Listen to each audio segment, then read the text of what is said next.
Well, it's an informal kind of roundtable discussion. I don't have a gavel. Always makes me a little nervous. I prefer to have it, but yeah, I think Greg and I can get along pretty well together. So I just got back from Asia. I was in Indo-PACOM, got a briefing. Then we were at Guam to see the aircrafts that we have, and then Japan with the 7th Fleet and the Prime Minister. Korea to see what we are based there of operations, and then finally Taiwan, and then as usual, when Greg traveled with the Speaker Pelosi at that time, they had a very bold intimidation exercise, and they did the same thing when I was there after President Tsai met with Kevin McCarthy. About 10 battleships, aircraft carriers, 70 fighter jets, and they're war gaming their capabilities versus Taiwan's. We had a closed session classified with the Secretary of Defense from the UK and the ambassador from Australia, along with his basically naval command about AUKUS. And what brings this together is our defense industrial base. Just a good anecdotal story. I signed off 3 years ago. The then chairman, I was ranking member 3 years ago. Some up almost 5 years. 22 weapon systems have yet to go into Taiwan. President Tsai asked the question, "Where are my weapons?" I paid for them. I mean, she actually paid for them, and they still don't have that. So when we're looking at deterrence, as you see a more aggressive Chairman Xi and aggressive Communist Chinese force and showing of force when we were literally on the island, deterrence really is that key. We really have to get the weapons in, not for war, but for peace, to deter an outright invasion or blockade. I personally think they're going to try to influence the election in Taiwan, presidential. That's in January 2024. In fact, when I was there, the former President Ma was in China talking about what's the preferred PRC candidate. If they don't succeed, then I think they're going to look at Plan B. I think it's our strategy to make it so unpalatable for Chairman Xi that he'll decide not to do it because it's too economically burdensome or expensive militarily. And that's where AUKUS comes in, because our allies, Australia, the UK, are very important in the region. Japan, I think, would be supportive, but it's hard for them. They were in a losing side of World War II. South Korea is more worried about North Korea. And of course, there's Taiwan. In the Philippines, we have a forward operating base there. And who are your friends and who are your allies and enemies? I think our friends, I've talked about that, our enemies, not only could it be China, it could also be Russia and North Korea that could potentially get involved. So we always come back to this defense industrial base issue.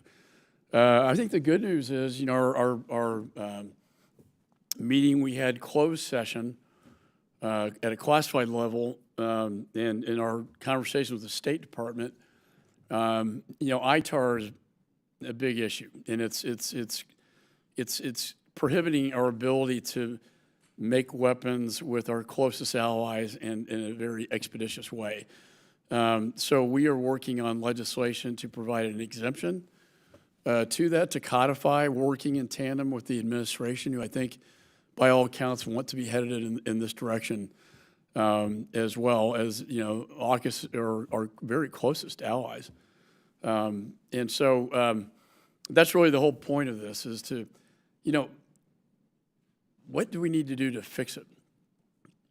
And I'll be honest, you get a defense contractor, I hear what defense contractor, they'll point the finger at DOD procurement. That's a legitimate, issue, or maybe State Department. And then, of course, we meet with the State Department, DOD, and they'll point fingers as well. And this is just a way to maybe get an honest assessment, really from the private sector, as to where are the problems. Because it's dangerous now. I mean, we're looking at the largest invasion in Europe since World War II, and now potentially the greatest threat to the Pacific since my father's war, that being World War II. You know, a threat to the Pacific, a threat to Europe on a scale that we haven't really seen since the maps were drawn after that greatest generation liberated the world from dictators. And so that's kind of, those are my opening remarks and thoughts. I know all three of you very well, and you know, this is, again, a very informal, conversational environment. And I'll give an opportunity to each, the three of you to make your comments, but with that, I'll turn to our ranking member, Mr. Meeks. Thank you, Mr. Chairman. And thank you for being here and having this conversation, which I do think is very important. As the chairman has indicated, we have the responsibility of signing off on which weapons we sell and to whom we sell, and I take that very, very with very close and seriously, because it's important. But when we see what's going on, when I see what's taking place, of course, with Russia's invasion of Ukraine and what is taking place in the Indo-Pacific, you know, I look at it from, we need weapons for deterrence, and how best can we have and utilize the weapons by production. What can we do in working with others? Putting this including what we just had in closed session, talking about working collectively with our partners, our allies, in this case, Australia and the UK. How can we work collaboratively? You know, and I know at times, sometimes we have competition about building, you know, who's building what, where. And part of what we're talking about is how we can get certain munitions built in a more timely fashion. The example that was made earlier was that, for example, in one factory, they could only build 4 certain types of munitions, and he says, if we do it rapidly, how many more can you? And it's only 8, which puts us behind the scene, behind where we need to be. We're talking about right now, for example, trying to get more weapons, whether it's to Ukraine, for the Ukrainians, or as Mr. McCaul has talked about, to utilize as a deterrent. And I keep using the word deterrent because I'm trying to make sure that it helps us. You know, I believe in diplomacy. This committee talks about diplomacy. I would hope that we never would have to utilize any of these weapons. When we came with nuclear weapons at the time, it was for a deterrence. But we've got to keep up and stay ahead. But we've got to work with our allies in this sphere also. So how can, you know, you see, one of the things that I want to know, how can we work with other allies as far as being able to multiply what we could do and trusting one another in that regards? How can we have confidence that our technology, you know, we know that China loves to steal our intellectual property.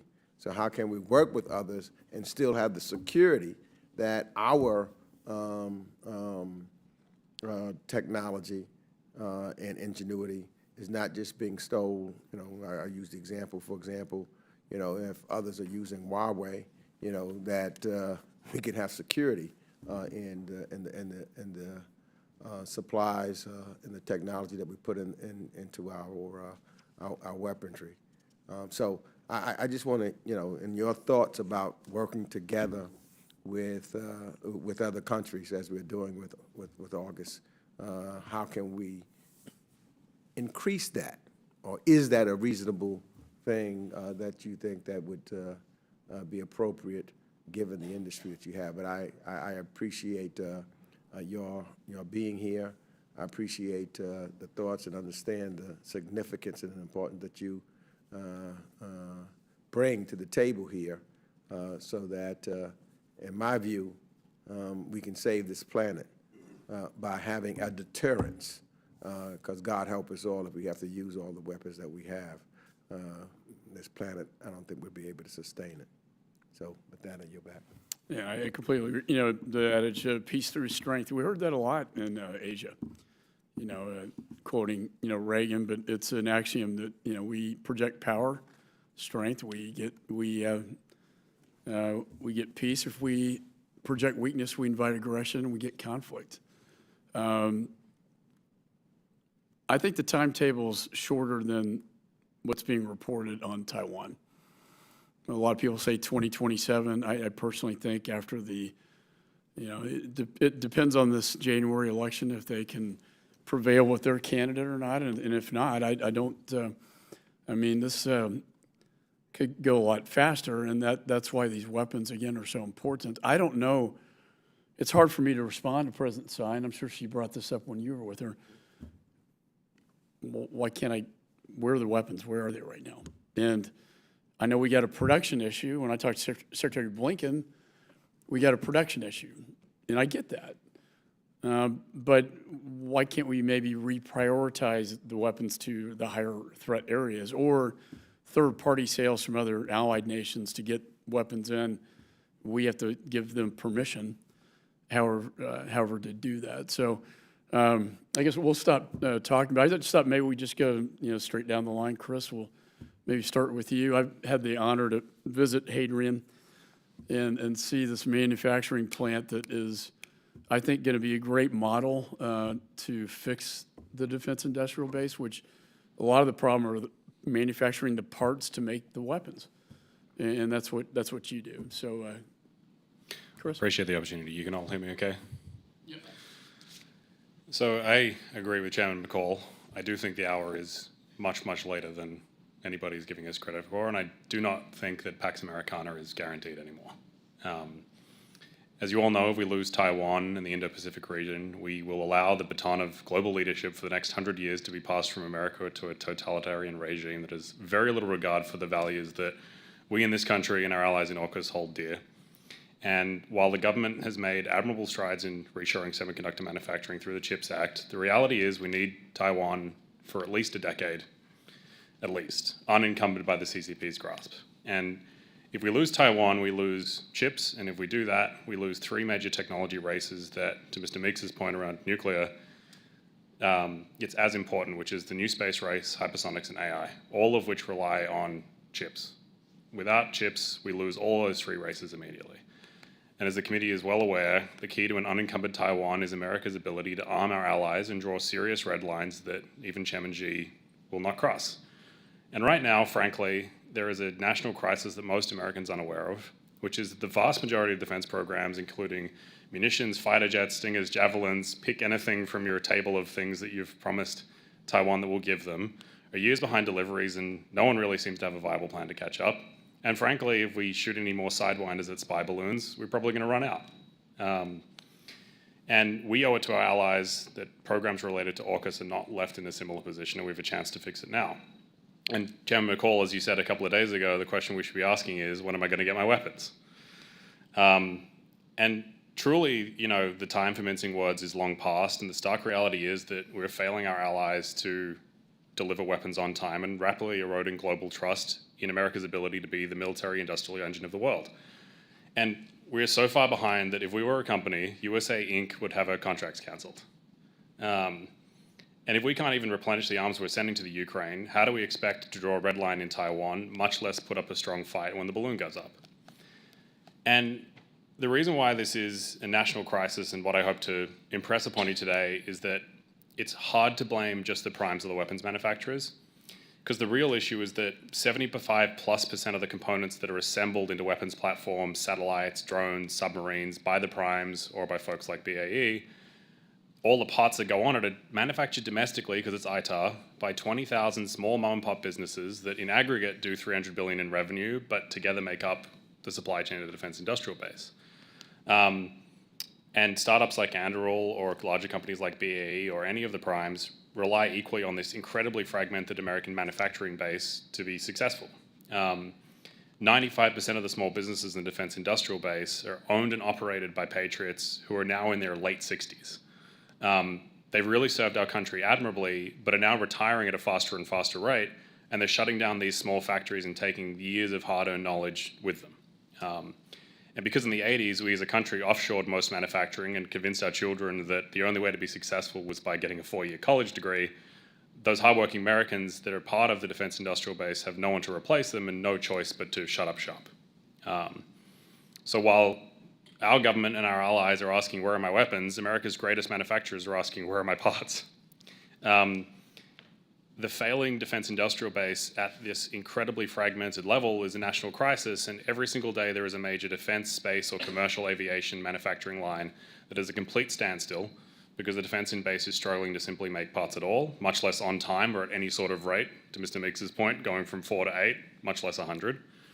And it's a huge talent and capacity gap that should be a strategic national priority to address. So there are startups like Hadrian that are trying to solve this and are doing our part to, using technology and training to build the world's most efficient factories here in America.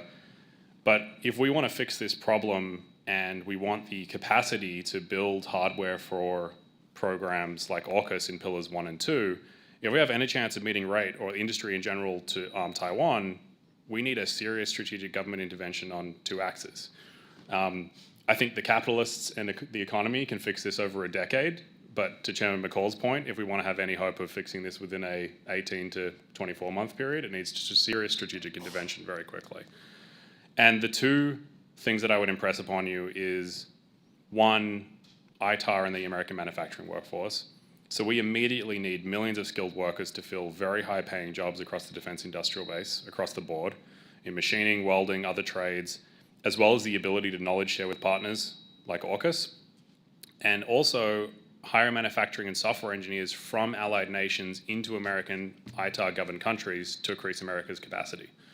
As an example of that, many startups like Anduril, a lot of the technology is software engineering that enables really aggressive hardware to be deployed in the battlefield. They cannot hire tons of software engineers in the US that are at Facebook or big tech companies because they're from Five Eyes nations or they're from India, and we cannot simply get them into the talent pipeline. So the 2 things I would suggest is, as part of this ITAR reform, we allow certified companies to hire talent from the Five Eyes nations and India to flood America's companies with the talent we need to ramp capacity so that we can do this stuff onshore, which also allows significant cross-training to AUKUS allies. And frankly, because the defense industrial base is so fragmented, we need to subsidize the American workforce. My suggestion there is, and this is a very ground floor view, is that in every state you'll find large swathes of trade colleges that are pumping out people who want high-paying jobs, but the gap is in that first year of employment. Because no one wants to hire the 22-year-old with no experience, they want to hire the 25-year-old.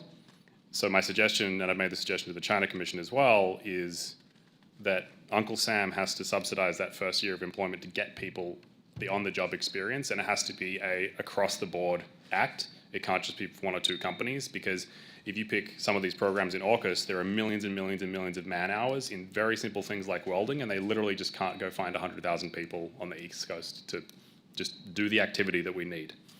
The second thing that is important is, now I hope Hadrian becomes a large company, and I would love this to be a large business only thing, but it's such a distributed problem that it only works if we enable the entire defense industrial base. So the second thing is, apart from talent, the second thing is subsidize American CapEx. And my suggestion here is that we need to mobilize the SBA or other funding instruments to allow American manufacturers who are in the defense industrial base to use cheap government debt to expand their capital equipment with help for Uncle Sam. The analogy I would use is, like using the bank of mum and dad to buy your first house, small manufacturers need Uncle Sam to give low interest rate loans at friendly terms to allow them to expand their factory capacity today, not in 3 years' time when they've scraped and saved for 1 extra machine. And that's primarily a large reason why none of these industrial-based companies can feed our primes with the parts that they need to make weapons, because it's all small businesses. They can't hire the people, and they need a couple of million in CapEx to double their capacity, and they can't do it because they're small business owners. If we do those two things, we will see the defense industrial base vastly reinvigorated. We'll see millions of young Americans flood into high-paying, meaningful jobs, and we will enable America's greatest asset, our entrepreneurs, to expand their capacity to meet the needs of the hour, unblock the system, and get our allies the weapons they need to defend their way of life. And the last thing I'll say is at Hadrian, our mission is to manufacture the future, and this is why I'm here today. The future I want to see is humanity settling the stars under a peaceful, democratic global order and not a totalitarian regime. And to do that, democracy needs a sword, and the world needs America to provide that sword now and not in 2030. I appreciate the time. No, that's very good. I know when I visited your facility, you said 10,000 mom and pop shops, and they're all retiring. Yep. And so the people that make the parts are not going to be around. Yep. To do that. This is a really serious, national security issue. But I like your solutions. I know the PhD software engineer in Canada can't come work for you, right, because of ITAR. Yep. Which it's crazy. We just need the people. Yeah. I got a call 7 days ago. This is the last thing I say, from one of our customers who makes parts for the largest commercial airline program that America has, and they're going to be lined down again for 6 months because one of their vendors can't get them the parts on time. Yeah. Yeah. Well, Shelly Stoneman from BAE Systems. Thank you, You're the big defense contractor. I'm Big D, yes. Chairman McCaul, Ranking Member Meeks, members of the committee, thanks so much for having me here today. As discussed, I'm Shelly O'Neill Stoneman, and I'm the Senior Vice President of Government Relations at BAE Systems. I've submitted longer remarks for the record, but I'll just cover a couple abbreviated topics here for our discussion. So just to level set on BAE Systems, just for those who may not be familiar with it, we're a top 10 prime U.S. contractor, and we represent, I'm here to represent the 31,000 American employees of BAE Systems with major operations in 30 states. At BAE, we provide some of the world's most advanced technology-led defense, aerospace, and security solutions. So our purpose is to support and protect those who serve and protect us, and that is a kind of motto that is held true by every single one of our employees.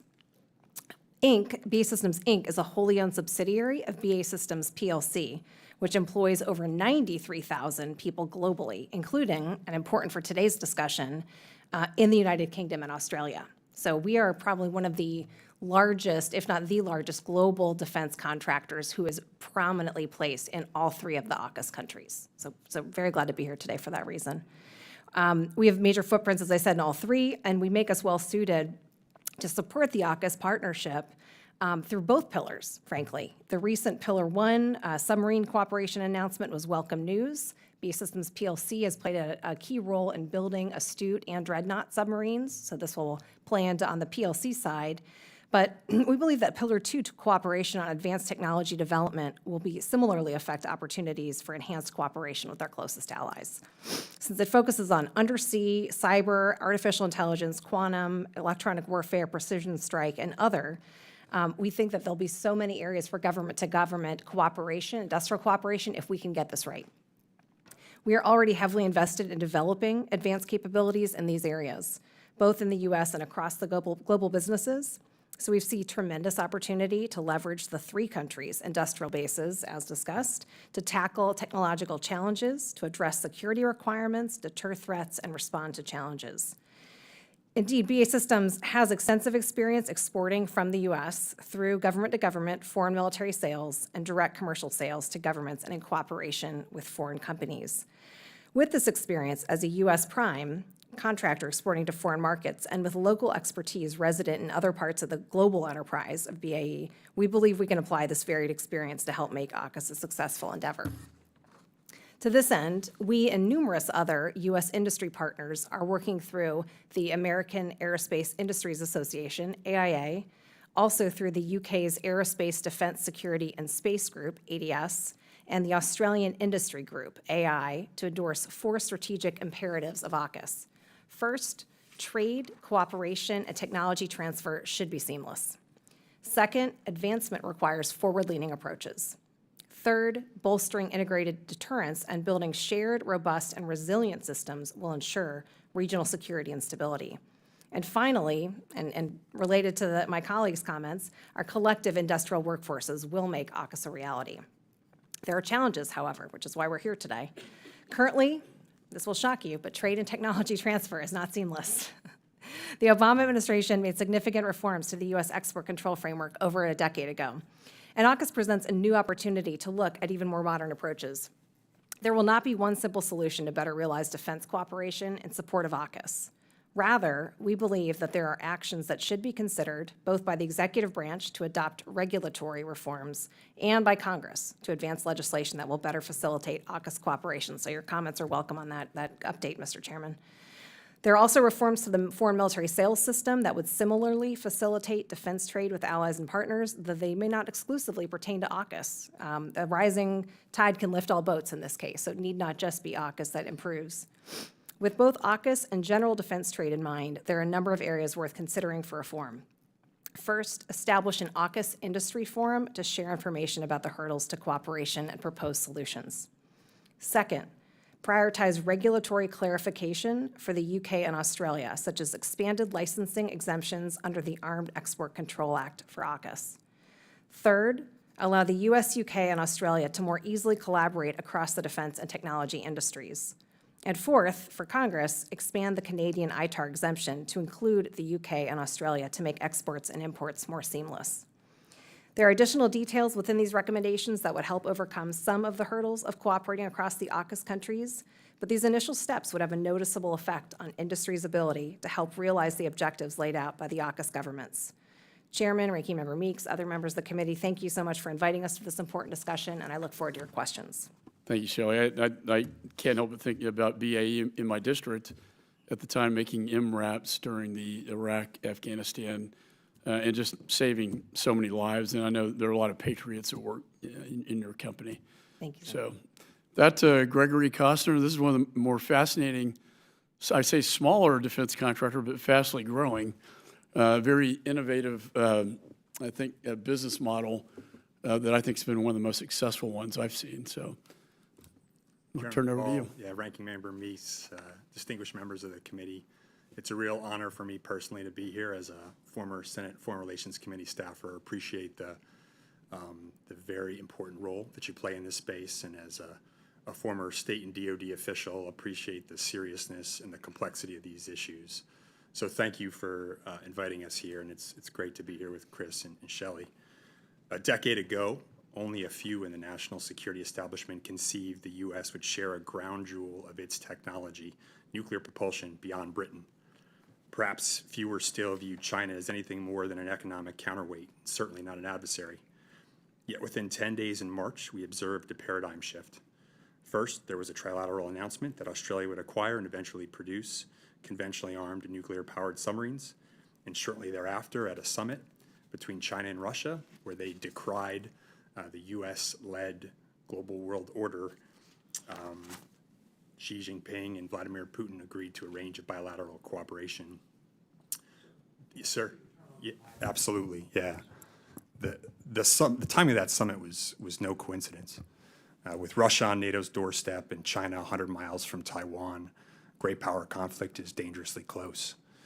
America's enduring advantage, its unrivaled network of allies and partners, is our greatest hope of winning and, more importantly, deterring conflict between near peers. But as consequential as AUKUS Pillar 1 is to long-term regional security, it creates a short-term perverse incentive for China to accelerate its attempts to achieve technological superiority. Australia will not receive its first Virginia-class attack submarines until the 2030s. It will not deliver the new SSN AUKUS to the Royal Australian Navy until the 2040s. But as you've all mentioned, the threat is here and now. AUKUS Pillar 2, however, is an opportunity to harness an untapped innovation ecosystem and compel adversaries to think twice before attempting to destabilize the international world order. Expediting cooperation on critical technologies such as artificial intelligence and undersea capabilities would be an almost immediate boon to our deterrent. The opportunity Pillar 2 presents is clear, but the path to its realization is still uncertain. DoD is no longer the innovation center of gravity it once was. Meanwhile, the number of companies focused on military technology has dramatically declined. Further, the current export control regime, as well intended as it is oriented to protect an advantage that we no longer have, an industrial base that is eroding, and a global balance of power that is deteriorating.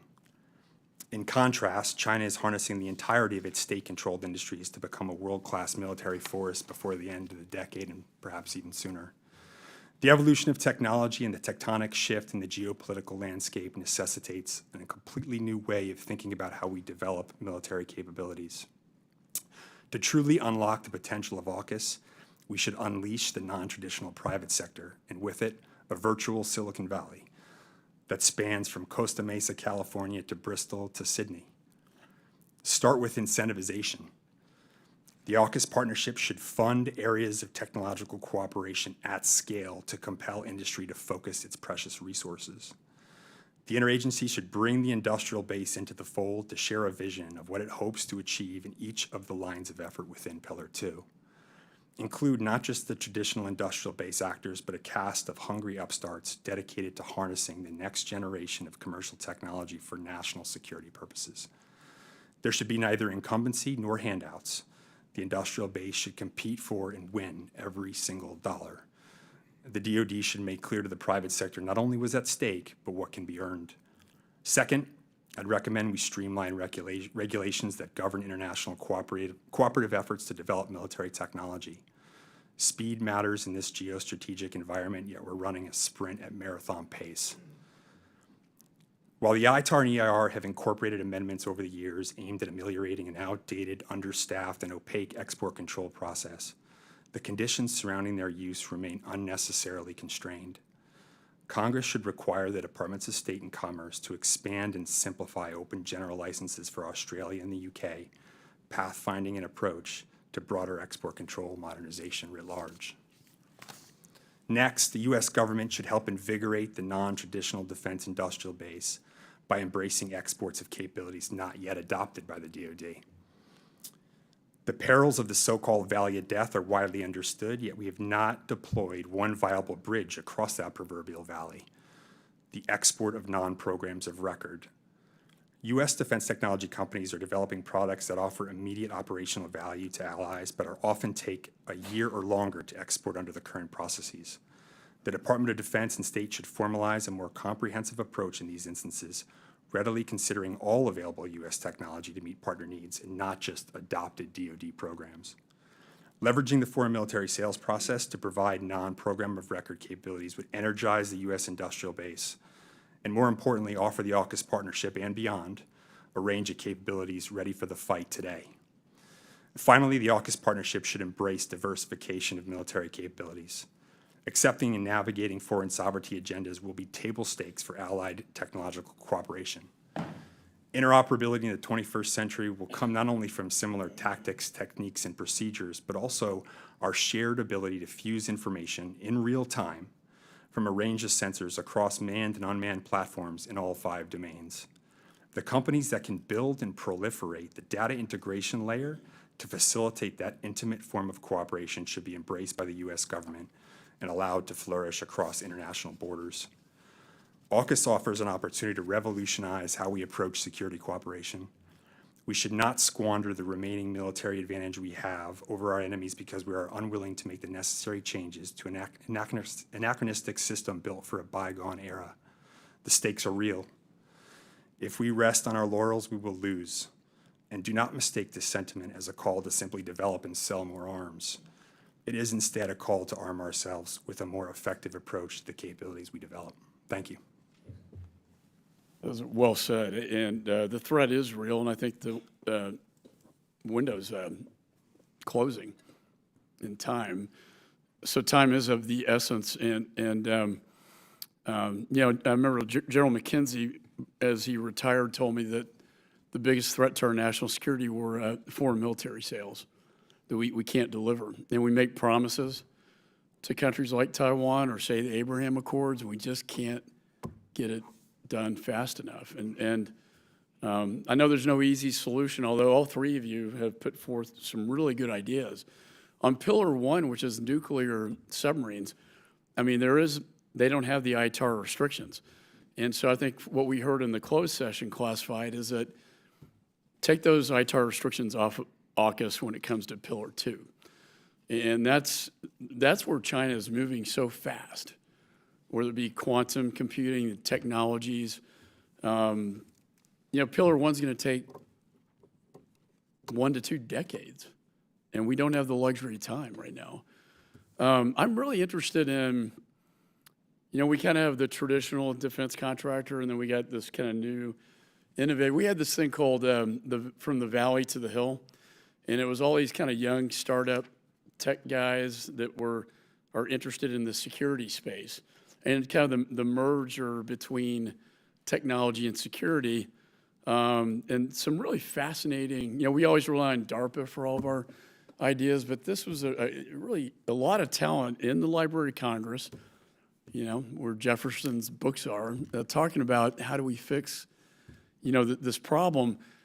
So I'm interested in your model. Maybe if you could explain more about what Palmer Luckey does, but also I'm very interested as well just in the short term, because when I talk to the Minister of Defense in Taiwan, they're finally understanding that Abrams tanks are probably not what they need the most.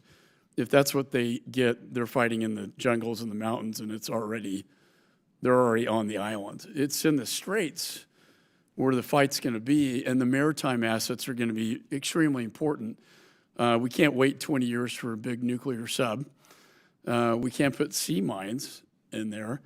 But I know your company, sir, and I had a presentation on this Ghost Shark undersea autonomous vehicle, for lack of a better word, a sea drone, small, agile, hard to detect, not as nearly as expensive as a nuclear sub. What is your timeline?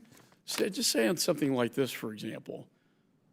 What kind of timeline are you talking about? And while we're talking about Taiwan, how soon could we get something like this in the Straits? Sure. Well, thank you, Chairman, for the question. And just to start off, for those who aren't familiar with Anduril Industries, we're a 6-year-old company, a defense technology company, full stack software, hardware, but we're software defined and hardware enabled, leading with software as a 21st century company would be expected to do. We harness absolutely the best engineering talent the U.S. has to offer.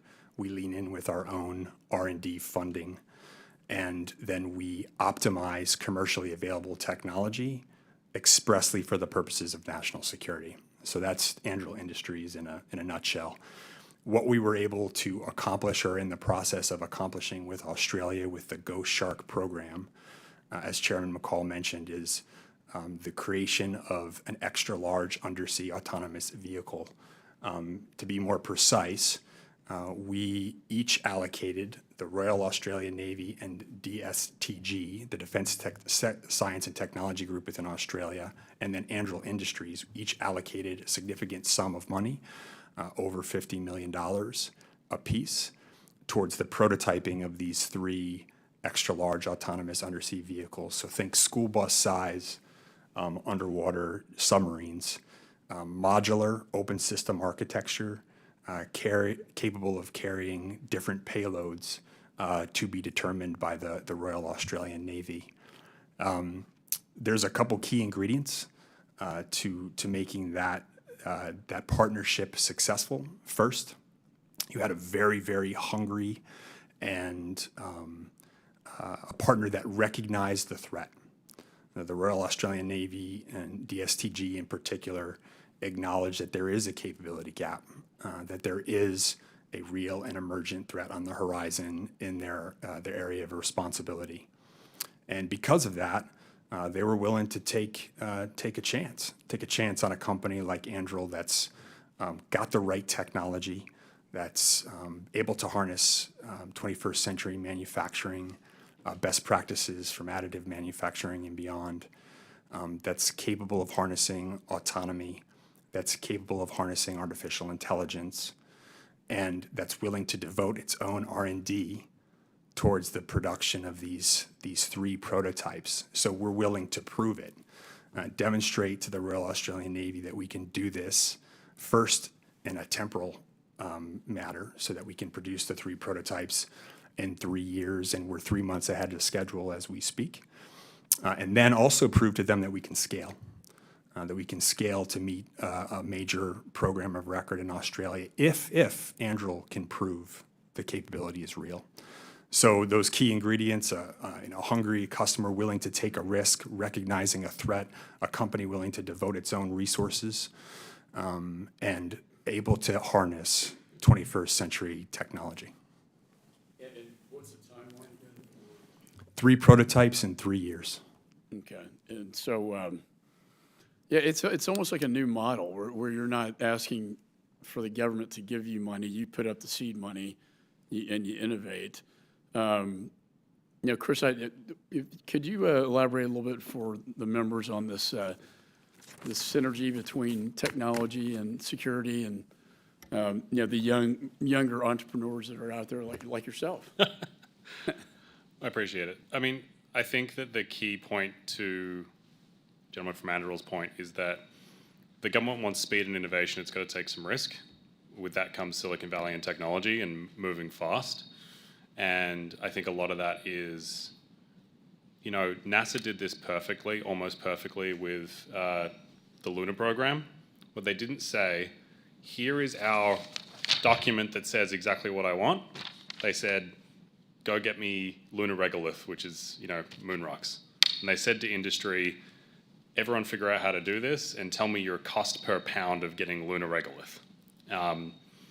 And young entrepreneurs like myself and the folks from Anduril are great because we're really hungry.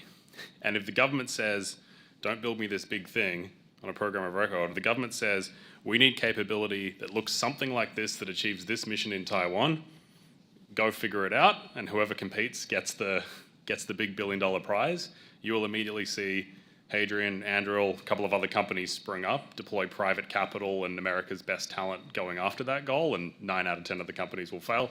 One of them will win. And if we can enable our entrepreneurial system to build things for the government fast on an incentives basis, not on a, don't tell us what to build. Tell us the mission, we'll go figure it out. Right. That is the key point that I would make in all of this. The other point that I would make as it relates to cybersecurity and AI is because, frankly, software gets updated so fast every single time, and we want to have a hardware system that's software enabled, where we're deploying upgrades to it super fast, the DDTC just takes too long.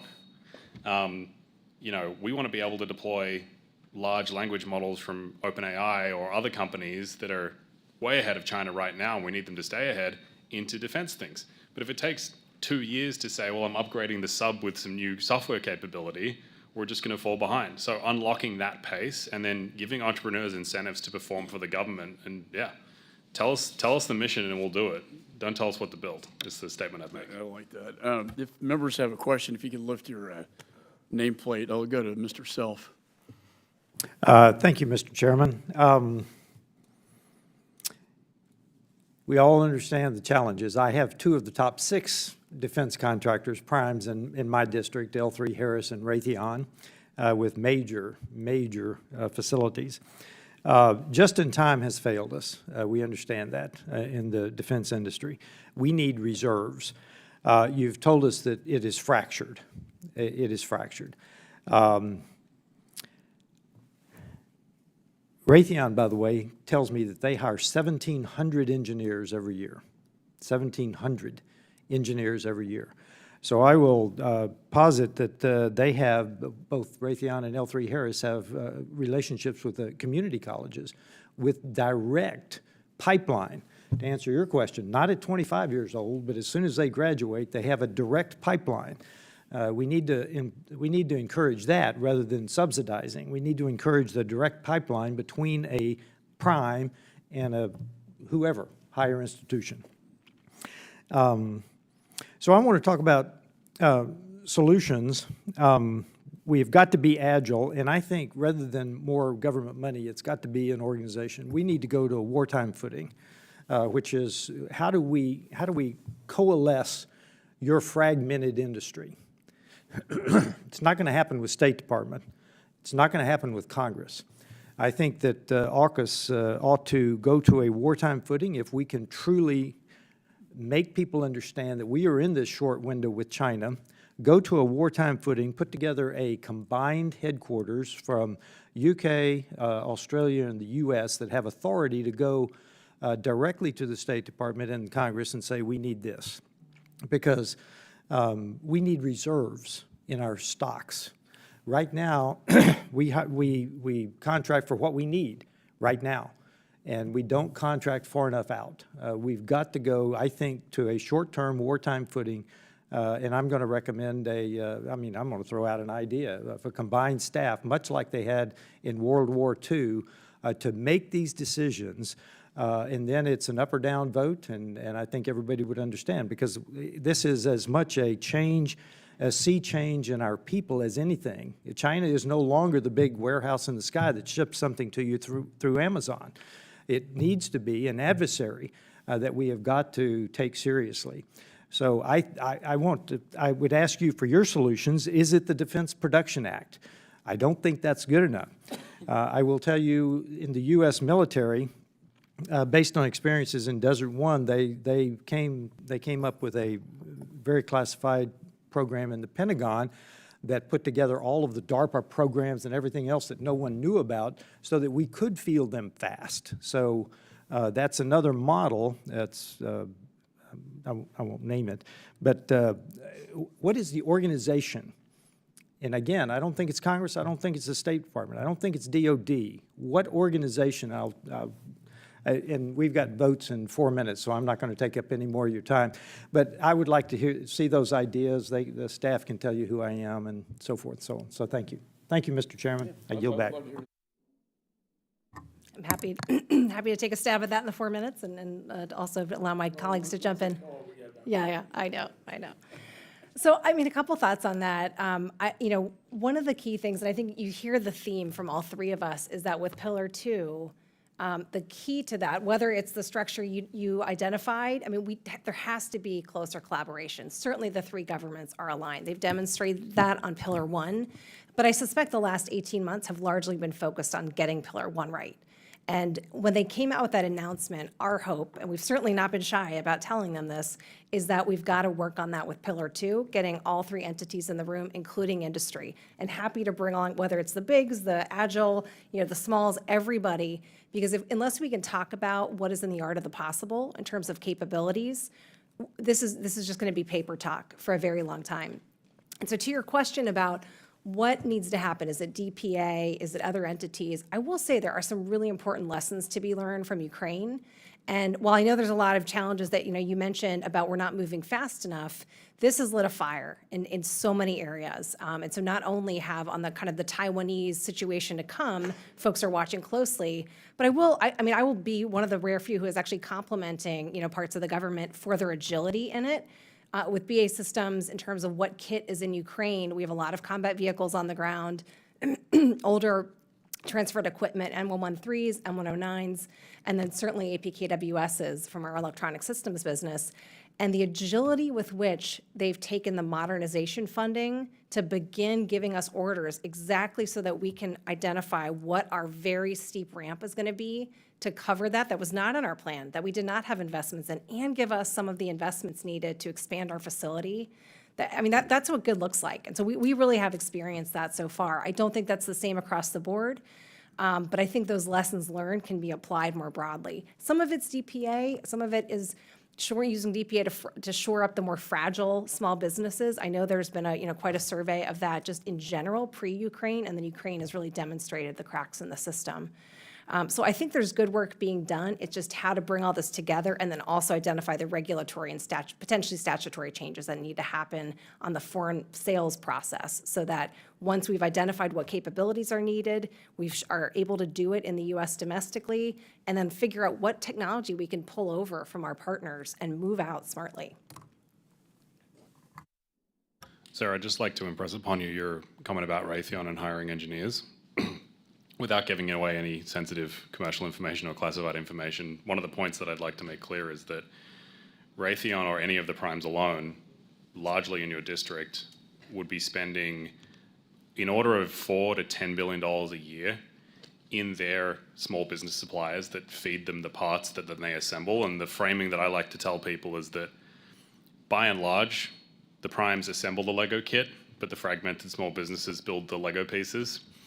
And while I agree with you that, companies like Raytheon can hire all these engineers, really the biggest rate limiter to them is getting the parts in the door for these munitions programs, and largely they are made by these small businesses that are now run by people who are retiring. And I think that is the industry engagement gap, because you're looking at 1,000 small businesses that might make 7 or 8 million in revenue a year, and that is the bottleneck to the entire system, which I think will prevent us to going from rate or catching up on any of these programs.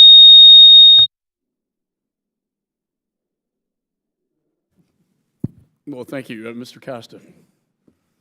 Thank you very much, Mr. Chairman, for the continuation of this conversation. To all three of you, and I would like to drill down a little bit further, Ms. Stoneman, from your comment previously, because I believe that the partnership that we have here among the three countries, but our extended allies are critical, and as I said previously, we're really talking about our collective national security. And I'm a big believer of lessons to be learned, and I think we've got some really opportunities here. We overestimated and underestimated Russia's ability in their invasion of Ukraine, but I think we also need to look inwardly in terms of our own capabilities and with our partners in terms of our overestimation of our ability and underestimating. And I'd like you to point out to the three of you where you think it has become clearly evidenced in our weaknesses today based upon the experience of the last year as it relates to issues that are so critical, like supply chain issues, like the ability to move rapidly and to adjust to changing conditions that we face not only in this current battle with Russia for the sake of democracy, but the more extended effort with China and Taiwan and the issues at hand as we try to deal with a adversary here that is focused and has a set of goals that we must be, I think, absolutely focused on. Sure. Thank you so much, Congressman, for the question. I think one of the biggest dangers is single points of failure, and that's in the supply chain. That could be, as we saw kind of with javelins and other capabilities that were on the phasing out kind of side of the line, really identifying what may and likely will be needed in a future conflict or just simply deterrence approach. That needs to be happening now so that we don't continue to run into these single points of failure. I know there's been a lot of talk for years, even pre-Ukraine, on friendshoring and onshoring, et cetera. All of those connections have now been tested and retested, and so I think there's no question about where the points of fragility are. It can be the mom and pops going out of business. It can be only having one supplier. And so a lot of us, who are primes, you're trying to constantly qualify secondary suppliers so that you can have good competition, keep prices low, et cetera. And sometimes there's just a single point of failure. Well, let me give you a real-time experience in that. We're set to hopefully have a budget on time, October 1st. That tends to be at least elusive in recent years. And Secretary of Defense and previous Secretary of Defenses and Joint Chiefs of Staff say one of the most difficult issues within procurement efforts is Congress going from continuing resolution to another continuing resolution as it deals with our commitments for contractors and those contracts to be competed in a timely way. Do you think that's a problem? Absolutely. I think one of the greatest challenges and one of the greatest gifts we could give to the Chinese is to not pass a budget. I think having continuing resolution after continuing resolution each year is very dangerous. As a contractor, how does that work to you in real time? So any new programs that are coming up within the new fiscal year cannot start. Any new starts are done. Any particular programming that was put against a small or critical program, whether it's an R&D startup or a new line item, all of that is locked in at that level funding. And if there's a program that was supposed to really take off in terms of technology development in the next fiscal year, that's on hold too. So a lot of times people, for example, even not so much on the hardware side, but on the, a large part of our business is security analysts. It's providing a lot of people for the three-letter agencies. Any of those contracts that haven't been awarded within that time frame, we are then on hold and sometimes needing thousands of people, to your point earlier, Congressman, that we need to fill. And you can't do it because there's no funding coming in, there's no contract that's been awarded. And so sometimes those people just say, hey, I'm going to move over and do something else, and they may or may not come back. That also happens with engineers Mr. quite a Power? bit as well. From the supply chain perspective, I'm glad the microphone is working. Often what I see, not in our business, is there is some supplier that is on F-35, for example, and if it gets delayed by a year or something like that, they've bought 10 million in capital equipment and they've hired people, and then the prime has to cancel the contract or move it out 2 years or something like that.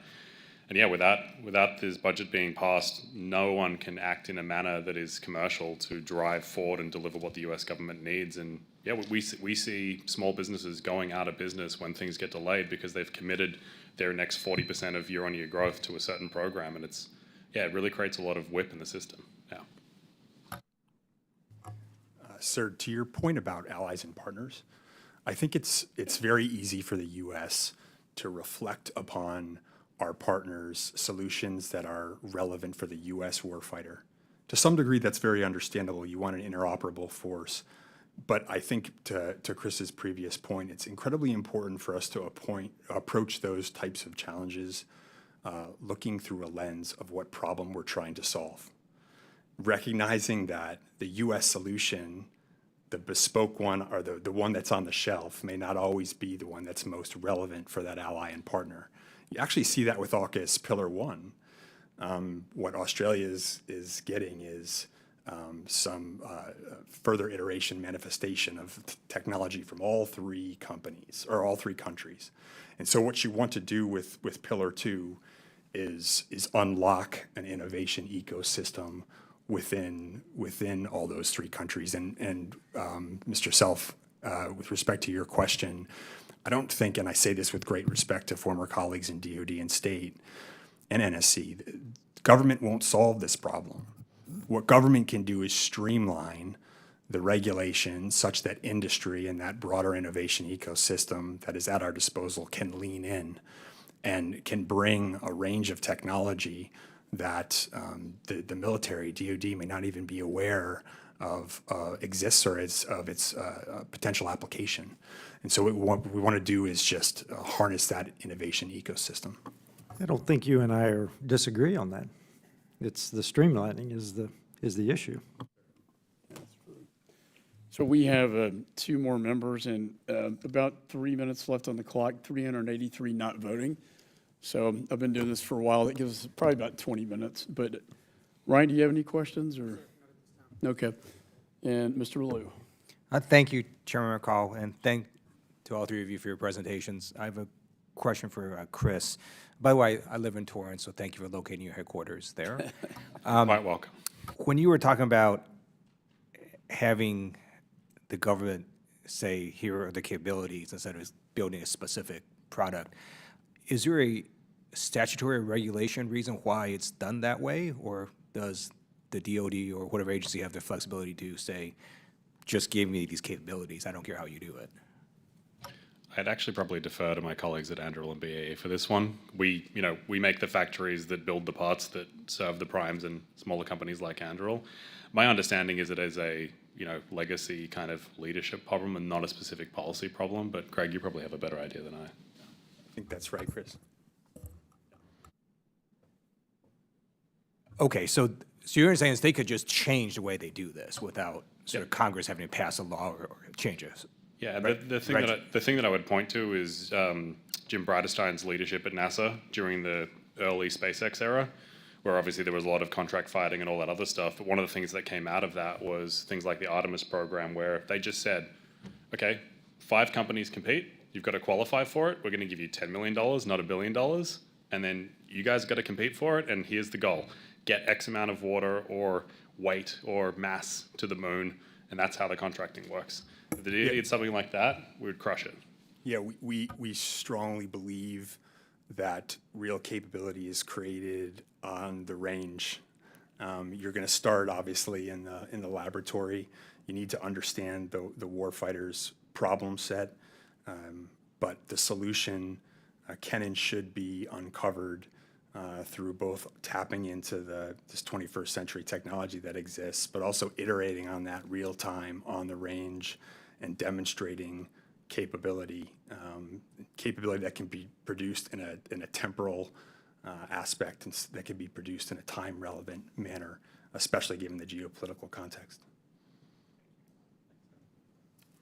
Well, this has been very helpful, and all three of you have great legislative recommendations that we will take a look at. I think exempting AUKUS from ITAR be a great step forward, and I think it seems like everybody's in agreement, at least on that, as a starter. But I am worried. The clock's ticking, and time's not on our side. And the faster we can do this, the more we can defend our interest, around the world. And Keith Self and I just got back from Ukraine and Poland and saw the Leopard tanks, and those are old. That's old stuff, right? Russian old equipment. That people don't realize a third of the supplemental goes to modernize your stockpiles, and to build new weapons. So, we look forward to continuing this dialogue as well, and appreciate you being here today. Thank you.